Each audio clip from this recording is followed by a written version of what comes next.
ಆಹಾಹಾ ಚಕ್ರ ಬರುವಷ್ಟು ತ್ರಾಸು, ಚಕ್ರ ಬರುವಷ್ಟು ಚಿಂತೆ. ನಮಾಜ್ ಮಾಡಿದ್ದೀರಿ ಇನ್ನು ಈಗ. ಎಷ್ಟು ಪ್ರಾರ್ಥನೆ ಮಾಡಿದರೂ ಸಾಕಾಗವಲ್ದು, ಎಷ್ಟು ಬೀಳ್ಕೊಂಡ್ರೂ ಸಾಕಾಗವಲ್ದು.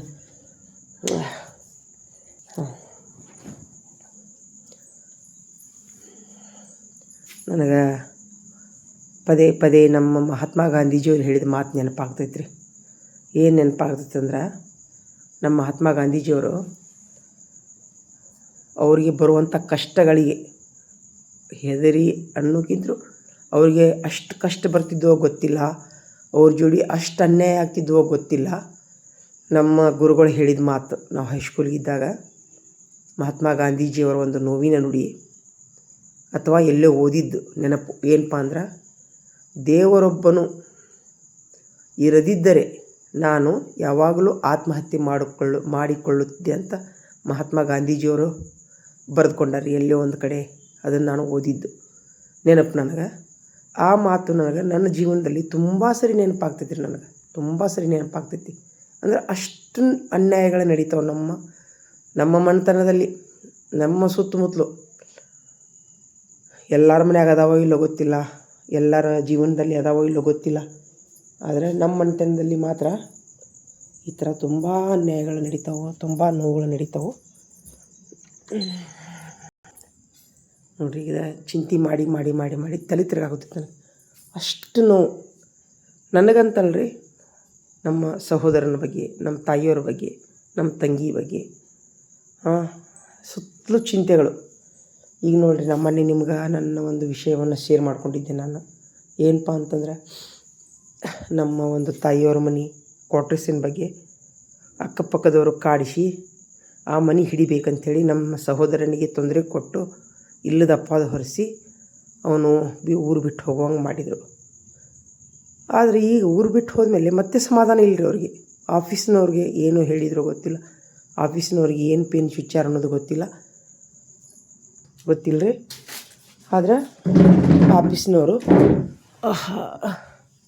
ನಮ್ಮ ತಾಯಿಯವರಿಗೆ, ನಮ್ಮ ತಂಗಿಯವರಿಗೆ ಫೋನ್ ಹಚ್ಚಿ,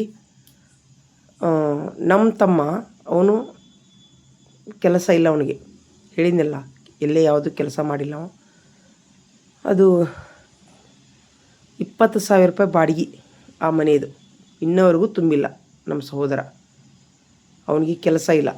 ಹೀಗಾಗಿ ಈಗ ಅವನು ಮನೆ ಬಿಟ್ಟು ಹೋದ್ಮೇಲೆ ಅಲ್ಲಿ ಆಫೀಸ್ನವರು ಯಾರ್ಯಾರವ್ರಿಗೆ ಆಫೀಸ್ನವ್ರಿಗೆ ಅವ್ರ ನಮ್ಮ ಮನೆ ಹಿಡಿಬೇಕಂತೇಳಿ ವಿಚಾರ ಮಾಡಿದ್ರಲ್ಲ, ಅವರು ಏನೋ ಹೇಳ್ಯಾರೋ ಗೊತ್ತಿಲ್ಲ, ಅಥವಾ ಹೋಗಿ ದುಂಬಾಲು ಬಿದ್ದಾರ ಅನ್ನೋದು ಗೊತ್ತಿಲ್ಲ, ಅಥವಾ ವರ್ಷಕ್ಕೊಂದು ಸರಿ ಅಲ್ಲಿ ನೋಟಿಸ್ ಕೊಡ್ತಾರೆ ರೀ. ನಮ್ಮ MLBC ಕ್ವಾರ್ಟರ್ಸ್ನಲ್ಲಿ ರೂಲ್ಸ್ ಅದು, ಪ್ರತಿ ವರ್ಷ ನೋಟಿಸ್ ಕೊಡಬೇಕು, ಮನೆ ಬಿಡ್ರಿ ಅಂಥೇಳಿ ನೋಟಿಸ್ ಕೊಡುವಂಥ ರೂಲ್ಸ್ ಇರ್ತೈತೆ ಅವ್ರದ್ದು.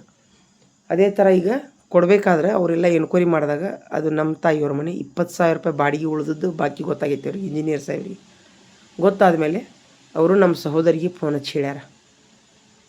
ಹೇಳಿದ ಮೇಲೆ ನಮ್ಮ ಸಹೋದರಿ, ನಮ್ಮ ತಾಯಿಯವ್ರು ಇಲ್ಲ ಆ ಮನೆಯೊಳಗೆ, ಆದರೆ ನಮ್ಮ ತಮ್ಮ ಅದಾನ, ಅವನು ತುಂಬಿಲ್ಲ. ಕೊನೆಗೆ ಅವರು ಈಗ ಫೋನ್ಪೇ ಮಾಡಬೇಕು, ನೀವೀಗ ಫೋನ್ಪೇ ಮಾಡೇ ಬಿಡ್ಬೇಕಂತೇಳಿ ಇಂಜಿನಿಯರ್ ಸಾಹೇಬರು ನಮ್ಮ ಸಹೋದರಿಗೆ ಹೇಳಿದ ತಕ್ಷಣ ಅವರು ನನ್ನ ಹೆಸರು ಹೇಳ್ಯಾರ. ನಮ್ಮ ತಾಯಿಯವರು ಎರಡರ ಬಳಿಕೆ ಏನಂತಾರೆ, ನಾನು ಮನೆ ಬರೆದು ಕೊಟ್ಬಿಡ್ತೀನಿ, ನಾನೇ ಇರೋದಿಲ್ಲ ಆ ಮನೆಯಲ್ಲಿ, ನಾ ಯಾವಾಗ ಸಾಯ್ತೀನೋ ಗೊತ್ತಿಲ್ಲ ಅಂತ ನಮ್ಮ ತಾಯಿಯವ್ರು ಹೇಳಿ. ನಾನು ಆ ಮಾತಿಗೆ, ನನಗೀಗ ಮನೆಯದು ಸಮಸ್ಯೆ ಐತ್ರಿ, ನಾ ಎಲ್ಲಿ ನನ್ನ ಮನೆ ಇಲ್ಲ, ನಾನು ಈಗ ಅಲ್ಲಿ ತೆರೆದಾಳದೊಳಗೆ ಅದೀನಿ. ನಾನು 3 ವರ್ಷ ಆದಮೇಲೆ ನಾನು ಈ ಕಡೆನೇ ಟ್ರಾನ್ಸ್ಫರ್ ಮಾಡ್ಕೊಂಬರ್ಬೇಕು. ಹೆಂಗಾದರೂ ನಮ್ಮ ತಾಯಿಯವ್ರ ಹೆಸರಲ್ಲೇ ಮನೆ ಐತಿ ಆಲ್ರೆಡಿ, ನಾ ಅದೇ ಮನೆಯೊಳಗೆ ಕಂಟಿನ್ಯೂ ಮಾಡಬೇಕು. ಇಲ್ಲಿಕಂದ್ರೆ ಅವು MLBC ಮನೆ ಹಿಡಿಬೇಕಾದ್ರೆ ತುಂಬ MLA MP ಅವ್ರಿಗೆ ಇವ್ರಿಗೆ ಹೇಳಿ, ಆಲ್ರೆಡಿ ಅಲ್ಲಿ ಜಾಬ್ ಇದ್ದವ್ರಿಗೆ ಅಥವಾ ತುಂಬ ಪ್ರೊಸೆಸ್ಗಳದಾವೆ. ಅದಕ್ಕೆ ನಾನೇನು ಮಾಡಿದೆ, ನಮ್ಮ ತಾಯಿಯವ್ರಿಗೆ ನಾನು 20,000 ರೂಪಾಯಿ ತುಂಬಿ ನಾನು ಆ ಮನೆಯನ್ನು ನಾನು ಇರ್ತೀನಿ, ನಾನು ಕಂಟಿನ್ಯೂ ಮಾಡ್ತೀನಿ ಅಂತ ನಮ್ಮ ತಾಯಿಯವ್ರಿಗೆ ಹೇಳಿದ್ದೀನಿ ರೀ. ಹೇಳಿದೆ ನಾನು. ಆದರೆ ಹೇಳಿ ನನಗೆ ನಿಜವಾಗ್ಲೂ ಹೇಳಿ ನಾನೀಗ 5 ಗಂಟೆಗೆ ನಮ್ಮ ತಂಗಿ ಫೋನ್ ಹಚ್ಚಾಳ. ನನಗೆ ಈಗ ಸದ್ಯ ಟೈಮ್ ಎಷ್ಟಾಗೈತಿ, 7:30 8 ಗಂಟೆ ಆಗೈತಿ. ಇನ್ನವರೆಗೂ ನನಗೆ ಚಿಂತೆ ಕಾಡಾಕತೈತಿ. ಏನಂತಂದ್ರೆ, ಅಂಥ ಒಂದು ಹೊಲಸು ವಾತಾವರಣದೊಳಗೆ ನಾನು ಇರಬೇಕಾ? ಆಲ್ರೆಡಿ ನಮ್ಮ ತಮ್ಮಾಗ ಅವರು ಏನು ಮಾಡ್ಯಾರ, ಹಿಂಸೆ ಕೊಟ್ಟಾರ, ಇಲ್ಲದ ಅಪವಾದ ಹೊರಿಸ್ಯಾರ. ಅಂದ್ರೆ ಅಲ್ಲಿ ಏನಾಗೈತೆ ರೀ, ಎಲ್ಲರೂ ಒಂದು ರಿಟೈರ್ಡ್ ಮೆನ್ ಎಲ್ಲರೂ ಅಲ್ಲೇ ಸ್ವಲ್ಪ ಹೇಳ್ಕೊಂಡಿರ್ತಾರೆ ಎಲ್ಲರಿಗೂ. ಅವು ಎಲ್ಲ ಮನೇಲಿ ಏನಂದ್ರೆ ಸ್ವಲ್ಪ ರಿಪೇರ್ ಅದಾವು. ಆಲ್ರೆಡಿ ಅವ್ರು ನೋಟಿಸ್ ಕೊಡ್ತಾರೆ, ಆಫೀಸಿನವ್ರು ಬಿಟ್ಟು ಹೋಗ್ರಿ ಅಂತ ನೋಟಿಸ್ ಕೊಡ್ತಾರೆ ಅವ್ರು. ಆದರೆ ಇವ್ರಿಗೆ ಇರಾಕ ಇಲ್ಲಾರ್ದ ಅಲ್ಲೇ ಕಂಟಿನ್ಯೂ ಆದಾರ ಅವರು 10 ವರ್ಷದಿಂದ. ರಿಟೈರ್ಡ್ ಆಗಿ ಎಲ್ಲ ಇದಾಗ್ಯಾರ. ಅಂಥವ್ರು ನಮ್ಮ ತಾಯಿಯವರು ಸಹಿತ ರಿಟೈರ್ಡ್ ಆಗ್ಯಾರ, ಇಲ್ಲನಲ್ಲ. ಅವರೆಲ್ಲ ಏನು ಮಾಡ್ತಾರಂದ್ರೆ, ಅವರು ರಿಟೈರ್ಡ್ ಆದಂಥ ತಂದೆ ತಾಯಿ ಇಲ್ಲ ಆ ಮನೆಯಲ್ಲಿ. ಅವ್ರ ಸೊಸೆಯರು, ಅವ್ರ ಮಕ್ಕಳು, ಅವ್ರ ಅಳಿಯಂದಿರು ಅಲ್ಲಿ ಸೆಟ್ಲ್ ಆಗಿಬಿಟ್ರೆ ಎಲ್ಲ ಕಡೆನೂ. ಸೆಟ್ಲಾಗಿ ಊರು ಸಾಬರಿ ಅಂತಾರಲ್ಲ, ಊರು ಸಾಬರಿ ಹಿಂಗೆ ಸ್ವಲ್ಪ ಹಿನ್ನೆಲೆ ಅಥವಾ ಅವ್ರ ಹಿಂದೆ ಮುಂದೆ ಯಾರು ಇರ್ಲಿಕ್ಕಂದ್ರೆ, ಒಬ್ಬರೇ ಇದ್ರಂತಂದ್ರೆ, ಅವ್ರ ಮನೆಯಲ್ಲಿ ಗಂಡ್ಮಕ್ಳು ಇರ್ಲಿಕ್ಕಂದ್ರೆ ಅಥವಾ ಅವ್ರ ಮನೆಯಲ್ಲಿ ಹೆಣ್ಮಕ್ಳು ಇರ್ಲಿಕ್ಕಂದ್ರೆ, ಅವರು ಶ್ರೀಮಂತರು ಇರ್ಲಿಕ್ಕಂದ್ರೆ, ಅಥವಾ ಅವ್ರ ಮನೆಯಲ್ಲಿ ಏನೋ ಒಂದು ಸ್ಟ್ರಾಂಗ್ ಜನ ಇರ್ಲಿಕ್ಕಂದ್ರೆ ಅಲ್ಲಿ ಏನು ಮಾಡ್ತಾರೆ ರೀ, ಗೂಡ್ಸ್ ಅಂಗಡಿ ಥರ ಒಂದು ಕಟ್ಟಿ ಮೇಲೆ ಕೂತ್ಕೊಂಡು ಒಂದು ನಮ್ಮ ಮುಸ್ಲಿಮ್ಸ್ನೂ ಅದರಲ್ಲೇ, ಅದ್ರಲ್ಲಿ ಒಕ್ಕಲಿಗರು ಅದಾರ, ಹಿಂದೂಗಳು ಅದಾರ, ಎಲ್ಲರೂ ಸೇರಿಕೊಂಡು ಅವ್ರು ಅಂದ್ರೆ ಕೆಲಸಕ್ಕೆ ಬರಲಾರ್ದಾರ ಹಿಂಗೆ ಕುಂತ್ಕೊಂಡು ಕಟ್ಟಿಗೆ ಮಾತು ಕಟ್ಟಿಯುವಂಥ ಒಂದು ವ್ಯವಸ್ಥೆ ಐತಿ ಇಲ್ಲಿ. ಅವರು ಆದ್ರೇನು ತಮ್ಮದೇ ಮಾತಿನೊಳಗೆ ಇರ್ತಾರೆ ಅವರು. ಆದರೆ ಇದು ಕೆಟ್ಟಪ್ಪ ಅದು ಹೊರಿಸೋದೈತಲ್ಲ, ಇದು ಒಬ್ಬರಿಂದ ನಡೆದೈತಲ್ಲಿ. ಅದು ನಮ್ಮ ಪಕ್ಕದ ಮನೆಯವರು, ಒಂದು ಕಾಸ್ಟ್ನವ್ರು, ಅವ್ರ ಹೆಸರು ಹೇಳಲ್ಲ ನಾನು. ಅವರು ಒಂದು ಕೆಟ್ಟ ಒಂದು ಸುಳ್ಳಿನಿಂದ ಇಡೀ ಕಾಲನಿಯನ್ನು ಅವರು ಹೊಲಸು ಮಾಡ್ಯಾರ ಒಬ್ಬರು. ಈಗ ಜನ ಮರಳೋ ಜಾತ್ರೆ ಮರಳೋ ಅಂತಾರೆ ರೀ, ಹಂಗೆ ಏನಂತಾರಲ್ಲ ರೀ, ಅದು ಕಲ್ಕಿ ಮಾತಿಗೆ ಧರ್ಮರಾಯ ಮುಳುಗ್ಯಾನಂತಾರೆ.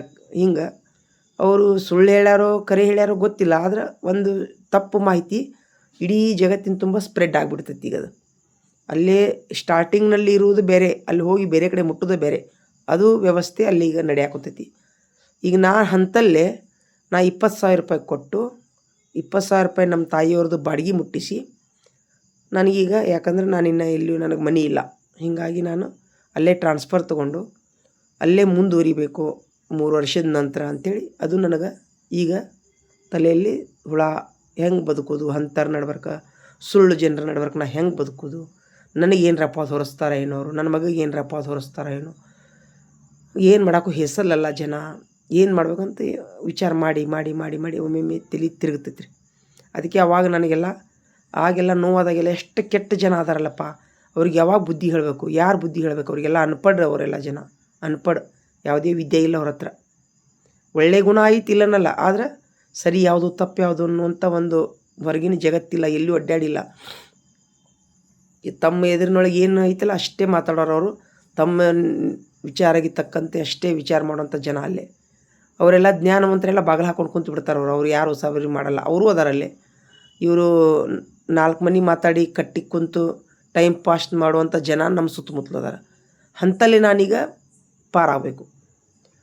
ಆದರೆ ನಾನೀಗ ಆ ಮನೆಗೆ ಹೋತಂದ್ರೆ ನಮ್ಮ ತಾಯಿಯವರಲ್ಲಿ 10-15 ವರ್ಷದಿಂದ ಅಲ್ಲಿ ಅದಾರ. ನಾವೆಲ್ಲ ಗಿಡ ಬೆಳೆಸಿವಿ, ಅಲ್ಲೇ ದೊಡ್ಡ ದೊಡ್ಡ ಆಲದ ಮರ ಅದಾವು. ನನಗೆ ಸ್ವಲ್ಪ ಗಿಡ ಹಚ್ಚಿ ಹುಚ್ಚ್ರಿ, ಹಿಂದೆ ಮುಂದೆ ಸ್ವಲ್ಪ ಜಾಗ ಐತಲ್ಲೇ.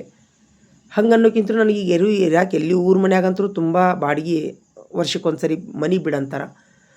ಏನೋ ನೇವ ತೆಗೆದು ಮನೆ ಓನರ್ಗಳು ಮನೆ ಬಿಡಿಸ್ತಾರೆ, ಹುಯ್ಯಿ ಅಂತ ಬಾಡಿಗೆ ಏರಿಸ್ತಾರೆ. ಹೀಗಾಗಿ ನನಗೆ ಆ ಮನೆ ಹೆಂಗಾರ ಇರಲಿ, ಅದು ಅಲ್ಲಿ ಸ್ವಲ್ಪ ಹಾವುನು ಅದಾವ್ರಿ, ಇಲ್ಲನಲ್ಲ ಇದ್ರಿರಲಿ.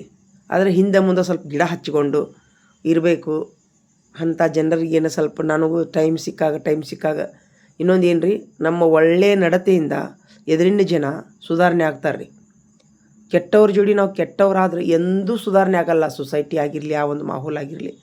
ಕೆಟ್ಟವರ ನಡಬರ್ಕ ನಾವು ಒಳ್ಳೆಯವರಾಗಿ ಅವರ ಒಂದು ಕೆಟ್ಟ ನಡತೆಗಳನ್ನು ಧೀರೆ ಅಂತಾರಲ್ಲ, ಸಾವಧಾನವಾಗಿ ಅವರ ಒಂದು ಕೆಟ್ಟ ನಡವಳಿಕೆಗಳನ್ನು ಸ್ವಲ್ಪ ಈಗ ಉದಾಹರಣೆಗಾಗಿ 10 ಜನ ಅದಾರಂದ್ರೆ 10 ಜನ ಕೆಟ್ಟಿರೋರಲ್ಲ, ಅದರಲ್ಲಿ 4 ಜನ ಒಳ್ಳೆಯವರು ಇರ್ತಾರಲ್ಲ ರೀ. ನಮ್ಮದೊಂದು ಒಳ್ಳೆಯವ್ರದ್ದೊಂದು ಗ್ರೂಪ್ ಮಾಡ್ಕೋಬೇಕು. ಒಳ್ಳೆಯವ್ರದ್ದೊಂದು ಗ್ರೂಪ್ ಮಾಡಿಕೊಂಡು ಒಳ್ಳೆಯವರ ಒಂದು ವಿಚಾರಗಳನ್ನು ನಾವು ಸೇರಿಸ್ಕೊಂಡು, ಆ ಕೆಟ್ಟವ್ರು ಇರ್ತಾರಲ್ಲ ಅಂಥವ್ರಿಗೆ ಅಂದರೆ ಏನು, ಇನ್ನೊಂದು ಏನು ರೀ, ಕೆಟ್ಟವರಿಗೆ ಒಟ್ಟೆ ರೆಸ್ಪೆಕ್ಟ್ ಕೊಡಬಾರ್ದು ರೀ. ಅವ್ರ ಮಾತಿಗೆ ಎಂದೂ ಬೆಲೆ ಕೊಡಬಾರ್ದು, ಅವ್ರ ಮಾತಿಗೆ ಎಂದೂ ತಲೆ ಕೆಡಿಸ್ಕೋಬಾರ್ದು. ಆವಾಗ ಅವ್ರು ಏನು ಮಾಡ್ತಾರೆ, ತಮ್ಮ ಕೆಟ್ಟ ವಿಚಾರಗಳನ್ನು ತಾವೇ ಬಿಟ್ಕೊತ ಹೋಗ್ತಾರೆ ಅವರು. ಒಂದು ಒಳ್ಳೆಯವ್ರದ್ದೊಂದು ಗ್ರೂಪ್ ಮಾಡ್ಕೋಬೇಕು ನಾವು, ಯಾವಾಗಲೂ ಒಳ್ಳೆಯವ್ರದ್ದೊಂದು ಗ್ರೂಪ್ ಮಾಡ್ಕೋಬೇಕು. ನಮ್ಮ ಎಲ್ಲರೂ ಸೇರಿ ಇವರು ಇನ್ನೊಬ್ಬರು ಒಳ್ಳೆಯ ವಿಚಾರ ಮಾಡೋದು, ಇನ್ನೊಬ್ಬರ ಮನೆತನದ ಬಗ್ಗೆ, ಇನ್ನೊಬ್ಬರ ಮನೆ ಹೆಣ್ಮಕ್ಳ ಬಗ್ಗೆ, ಇನ್ನೊಬ್ಬರ ಏಳಿಗೆ ಬಗ್ಗೆ ವಿಚಾರ ಮಾಡುವಂಥದ್ದೊಂದು ಗ್ರೂಪ್ ಇರುತ್ತೆ. ಆ ಎಲ್ಲ ಗ್ರೂಪಿನವ್ರನ್ನ ನಾವು ಎಲ್ಲೇ ಇರಲಿ ಅವರು ಸೇರ್ಕೋಬೇಕು. ನಾವು ಸೇರಿಕೊಂಡ್ರೆ ಆ ಒಂದು ಕೆಟ್ಟ ಜನರದ್ದು ಒಂದು ಗ್ರೂಪ್ ಐತಿಲ್ಲ, ನಮ್ಮದು 100 ಜನರದ್ದು ಏನು ಹೇಳಿದೆ, ಹನಿ ಕೂಡಿದ್ರೆ ಹಳ್ಳ ಅಂತಾರಲ್ಲ, ಹಂಗೆ ಒಳ್ಳೆಯವ್ರು ಅಲ್ಲೊಬ್ರು ಸೇರಿದ್ರೆ ನಾವು 100 ಜನ ಆಗ್ತೀವಿ. ಆದ್ರೆ ಕೆಟ್ಟವರು ಒಂದೇ ಕಡೆ ಇದ್ದರೂ ಅವ್ರು 10 ಜನ ಇರ್ತಾರೆ ಅವರು. ಹೀಗಾಗಿ ಹಂಗೆ ಅವ್ರಿಗೆ ಒಳ್ಳೆಯವರೆಲ್ಲರೂ ಸೇರಿಕೊಂಡು ಆ ಕೆಟ್ಟವ್ರನ್ನ ಏನಂತಂದ್ರೆ ಹೆಂಗೆ ಅವರ ಒಂದು ನಡೆನುಡಿಯನ್ನು ಹೇಟ್ ಮಾಡೋದ್ರ ಮುಖಾಂತರ ಅವ್ರಿಗೆ ಅವಾಗ ಸ್ವಲ್ಪ ಬುದ್ಧಿ ಹೇಳೋದ್ರ ಮುಖಾಂತರ ಅಥವಾ ಅವ್ರಿಗೆ ನಿರ್ಲಕ್ಷ್ಯ ಮಾಡೋದ್ರ ಮುಖಾಂತರ ಅವ್ರಿಗೆ ನಾವೇನು ಮಾಡೋದು ಧೀರೆ ನೋಡಿ ಅವ್ರಿಗೆ ಗೌರವ ಎಲ್ಲಿ ಸಿಗೋದಿಲ್ಲಲ್ರಿ, ಕೆಟ್ಟವ್ರು ಓಡೋಗ್ಬಿಡ್ತಾರೆ ಅವರು. ನನಗೆ ಅದು ಗ್ಯಾರಂಟಿ ಗೊತ್ತೈತಿ. ಒಳ್ಳೆಯವರಿಗೆ ತುಂಬ ರೆಸ್ಪೆಕ್ಟ್ ಕೊಡ್ಬೇಕು ನಾವು, ಒಳ್ಳೆಯ ವಿಚಾರದವ್ರಿಗೆ ತುಂಬ ಎತ್ತಿ ಹಿಡಿಬೇಕು ನಾವು. ಅವಾಗ ಈ ಸಮಾಜ ತಾನೇ ಹೆಂಗೆ ಗಟ್ರ ಅನ್ನೋ ಒಂದು ಗಟ್ರ ಇರ್ತೈತಿ. ಆ ಗಟ್ರನಲ್ಲಿ ಒಳ್ಳೆಯ ಒಂದು ಅಂದರೆ ಒಳ್ಳೆಯ ನೀರು ಅನ್ನುವಂಥ ಒಳ್ಳೆಯ ಜನ ಅದೀವಲ್ಲ ನಾವು. ಆ ಕೆಟ್ಟ ಗಟ್ರ ವಾಸನೆ ಅಂತ ಕೆಟ್ಟ ಜನರಿಗೆ ನೀರನ್ನುವಂಥ ಒಳ್ಳೆಯ ಜನರೆಲ್ಲರೂ ಸೇರಿಕೊಂಡು ಹಾಕೋವಂತ ಹೋದ್ರೆ ಗಟ್ರ ಹೆಂಗೆ ಸ್ವಚ್ಛ ಆಕೈತಲ್ರಿ.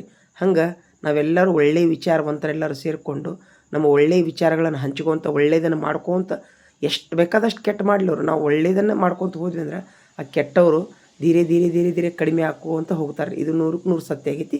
ಅದು ನನಗೆ ಅನುಭವಕ್ಕೂ ಬಂದೈತಿ. ಸ್ವಲ್ಪ ಸ್ಟಾರ್ಟಿಂಗ್ ತ್ರಾಸ ಆಕೈತಿ ರೀ, ಕೆಟ್ಟವರನ್ನು ಸುಧಾರಣೆ ಮಾಡೋದು ಸ್ವಲ್ಪ ಸ್ಟಾರ್ಟಿಂಗ್ ತ್ರಾಸ ಆಕೈತಿ, ಸ್ವಲ್ಪ ಸಫರ್ ಹಾಕಿವಿ ನಾವು. ಆದರೆ ಐತಲ್ರಿ ಅದು ಒಂದಿಲ್ಲ ಒಂದು ದಿವಸ ಸತ್ಯನೇ ಮೇಲೆ ಬರ್ತೈತಿ, ಒಳ್ಳೆಯದನ್ನೇ ಮೇಲೆ ಬರ್ತೈತಿ. ಅದು ನನಗೆ 100ಕ್ಕೆ 100 ಗೊತ್ತೈತಿ. ಇವತ್ತು ಅದು ನನಗೆ ವಿಪರೀತ ನನಗೆ 2 ತಾಸಿನಿಂದ ತಲೆ ಚಕ್ರ ಬರಾಕತ್ತೈತಿ ರೀ. ನನ್ನ ತಂಗಿ ಹೇಳಿದ ತಕ್ಷಣ ಈ ದೇವ್ರ ದಯದಿಂದ ನಮ್ಮದೇನ ಎಲ್ಲ ಸರಿ ನಡೆದೈತಿ. ಈಗ ಅವ್ರು ಆ ಥರ ಹೇಳಿದ ತಕ್ಷಣ ನನಗೆ ಏನು ಮಾಡ್ಬೇಕಂತ ತಲೆ ಚಕ್ರ ಬರತ್ತಿತ್ತು. ಪದೇ ನಮ್ಮ ಮಹಾತ್ಮ ಗಾಂಧೀಜಿಯವ್ರ ಮಾತಂತರೂ ನನಗೆ ಅವಾಗ ನೆನಪಾಗ್ತಾನೆ ಇರ್ತೈತಿ ರೀ. ಹೇಳಿದ್ನಲ್ರಿ, ದೇವರನ್ನು ಒಬ್ಬ ಇರ್ಲಿಕ್ಕಂದ್ರೆ ನಾ ಯಾವಾಗೂ ಆತ್ಮಹತ್ಯೆ ಮಾಡ್ಕೊತಿದ್ದೆ ಅಂತ ಗಾಂಧೀಜಿಯವರು ಅದನ್ನು ಎಲ್ಲೋ ಒಂದು ಬರೆದಿಟ್ಬಿಟ್ರೆ ಅವರು. ಅಂದ್ರೆ ಅವರಲ್ಲಿ ಅವಾಗಿ ನೋಡಿ ಇಷ್ಟೆಲ್ಲ ಸುಧಾರಣೆ ಆಗೈತಿ, ಇಷ್ಟೆಲ್ಲ ಎಜುಕೇಟೆಡ್ ಅದಾರ ಅಂದ್ರನ ಇಷ್ಟು ಅನ್ಯಾಯ ಅನಾಚಾರಗಳು ನಡೀತಾವೆ ನಮ್ಮ ಸೊಸೈಟಿ ಒಳಗೆ. ಮತ್ತು ಅವ್ರು ಮಹಾತ್ಮ ಗಾಂಧೀಜಿಯವ್ರ ಕಾಲಕ್ಕೆ ಅವರು ನೋಡಿ ಉಪವಾಸ ಸತ್ಯಾಗ್ರಹ, ಬ್ರಿಟಿಷರ ವಿರುದ್ಧ ಹೋರಾಡೋದು, ಎಲ್ಲೆಲ್ಲೇ ಅನ್ಯಾಯ ಅವ್ರಿಗೆ ಎಷ್ಟು ಸರಿ ಅವ್ರಿಗೆ ಆ ಮಾತು ನೆನಪಾಗಿರ್ಬೋದು. ಅವ್ರಿಗೆ ಎಷ್ಟು ಸರಿ ಅವ್ರು ಸತ್ಯದ ದಾರಿ ಒಳಗೆ ಹೋದವರು ನಮ್ಮ ಮಹಾತ್ಮ ಗಾಂಧೀಜಿಯವರು. ಸತ್ಯವನ್ನು ಉಸಿರನ್ನಾಗಿ ಮಾಡ್ಕೊಂಡವರು. ಮತ್ತು ಎಷ್ಟು ಜನ ಸುಳ್ಳರು ಅವ್ರಿಗೆ ಬೆನ್ನು ಹತ್ತಿರಬೇಕು, ಎಷ್ಟು ಜನ ಅವ್ರಿಗೆ ಸುಳ್ಳರು ಕಾಡಿಸಿರ್ಬೇಕು. ಅವಾಗೆಲ್ಲ ಅವರು ಆ ಒಂದು ಮಾತು ಬರೆದಿಟ್ಬಿಟ್ರು ಅವರು. ದೇವರನ್ನು ಇರ್ಲಿಕ್ಕಂದ್ರೆ ನಾ ಯಾವಾಗಲೂ ಆತ್ಮಹತ್ಯೆ ಮಾಡ್ಕೋತೀನಿ ಅಂದರೆ ದೇವ್ರ ಮೇಲೆ ಭರವಸೆಯನ್ನು ಅವರು ಮಹಾತ್ಮ ಗಾಂಧೀಜಿಯವರು ಇಟ್ಟಿದ್ದರು. ಅದಕ್ಕೆ ಅವ್ರು ಯಾವಾಗಲೂ ಗೆದ್ದರು. ಸುಳ್ಳರನ್ನು ಹಿಂದೆ ಹಾಕಿದರು, ಸತ್ಯವನ್ನು ಗೆಲ್ಲಿಸಿದರು, ದೇವರನ್ನು ಹಿಡಿದು ದೇವರ ಸಾಕ್ಷಿಯಾಗಿ ಇದ್ದರು ಅವರು. ಹೀಗಾಗಿ ನಾವು ಸಹಿತ ದೇವರ ಸಾಕ್ಷಿಯಾಗಿರೋನು. ಸ್ವಲ್ಪ ಏನೋ ನನಗೆ ಈ ಎಲ್ಲ ವಿಚಾರಗಳನ್ನು ಯಾರಿಗಾರ ಒಮ್ಮೊಮ್ಮೆ ಹೆಲ್ಪ್ ಆಗಿರ್ತೈತಿ, ಡಿಪ್ರೆಷನ್ಗೆ ಹೋಗ್ತಿರ್ತಾರೆ ಅನ್ನುವಂಥ ಉದ್ದೇಶದಿಂದ ನಾನು ಇದನ್ನೆಲ್ಲ ಹೇಳ್ಕೊಂಡೆ. ನಾನು ಯಾರಿಗಾದ್ರೂ ಉಪಯೋಗ ಆದ್ರೆ ಒಮ್ಮೊಮ್ಮೆ ಎಷ್ಟು ತ್ರಾಸ ಆಕೈತೆ ಅಂದ್ರೆ ಗೋಡಿ ಹೊಡ್ಕೋಬೇಕನ್ನೋ ಅಷ್ಟು ತ್ರಾಸ ಆಗಿರ್ತೈತಿ. ಯಾಕಂದ್ರೆ ಈಗ ಸಮಾಜದವರು ಸಂಬಂಧಿಕರು ಸಹಿತ ಅಷ್ಟು ಬೇಜಾರಾಗ್ಬಿಟ್ಟೈತಿ. ಸಂಬಂಧಿಕರಿಗೂ ಸಹಿತ ಯಾರ ನೋವನ್ನು ಕೇಳ್ಕೊಳ್ಳೋವಂಥ ಸ್ಥಿತಿ ಒಳಗಿಲ್ಲ. ಯಾಕಂದ್ರೆ ಪ್ರತಿಯೊಬ್ಬರಿಗೂ ಅವ್ರದ್ದೇ ಆದಂಥ ನೋವಿರ್ತೈತಿ. ನಾವೇನು ಹೇಳಕ್ಕೆ ಹೋದ್ರೆ ಇವ್ರದ್ದು ಏನು ಕತ್ತಿ ಅಂತಾರೆ ಅವ್ರು. ಯಾಕಂದ್ರೆ ಅವ್ರ ಕತ್ತಿಗಳನ್ನು ಮುಚ್ಚಿಟ್ಕೊಂಡು ಅವ್ರು ನಗ್ತಾ ಇರ್ತಾರೆ. ಹೀಗಾಗಿ ನಮ್ಮ ಕತೆಗಳನ್ನು ನಾವೇ ಬಗೆಹರಿಸ್ಕೊಳ್ಳೋಂಥ ಸ್ಥಿತಿ ಈಗಿನ ಕಾಲದೊಳಗೆ ಐತ್ರಿ.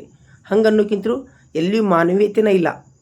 ಅವ್ರ ಮನೆ ನೋವನ್ನು ನೋಡ್ಕೊಂಡು ನಾವು ನಗ್ತೀವಿ, ನಮ್ಮ ಮನೆ ನೋಡ್ಕೊಂಡು ಅವ್ರು ನಗ್ತಾರೆ.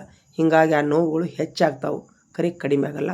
ಆದರೆ ಅದ್ರ ಬದಲಾಗಿ ಯಾರಿಗಾರ ನೋವಾಗಿತ್ತಂದ್ರೆ, ಯಾರ್ದಾರ ಮನೆಯಲ್ಲಿ ಸಮಸ್ಯೆ ಆಗ್ತಾ ಇತ್ತಂದ್ರೆ, ಮೊದಲೇಕಿನ ಕಾಲದೊಳಗೆಲ್ಲ ನೋಡಿರಿ ನಮ್ಮ ಹಿರಿಯರು ಏನು ಮಾಡ್ತಿದ್ರು ಅಂದರೆ, ಯಾರ್ದಾರ ಮನೆಯಲ್ಲಿ ಆರಾಮ ಇರ್ಲಿಕ್ಕಂದ್ರೆ ಬುತ್ತಿ ಕಟ್ಕೊಂಡು ಮಾತಾಡೋಕೆ ಹೋಗ್ತಿದ್ರು.